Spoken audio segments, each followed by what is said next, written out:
Everyone, আসসালামু আলাইকুম রহমতুল্লাহ। আমরা যদি ইচ্ছে করি প্রত্যেকটা জায়গায় সুবিচার করতে পারি। এই সুবিচার করার জন্য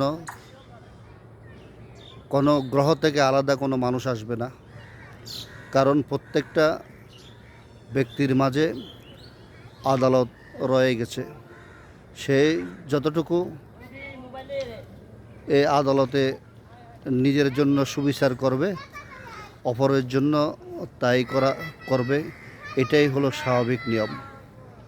যদি আমরা সেইটুকু না করি, তাহলে আল্লাহ রাব্বুল আলামিনের কাছে আমাদেরকে জবাবদিহি করতে হবে, এবং যাতে জবাবদিহি না করা লাগে এই জন্য আমরা সব সময়, সব কাজে, সব পরিবেশ পরিস্থিতিতে আমরা ধৈর্যের সাথে সুবিচার করব ইনশাআল্লাহ। সবাইকে অনেক অনেক ধন্যবাদ। আসসালামু আলাইকুম রহমতুল্লাহ।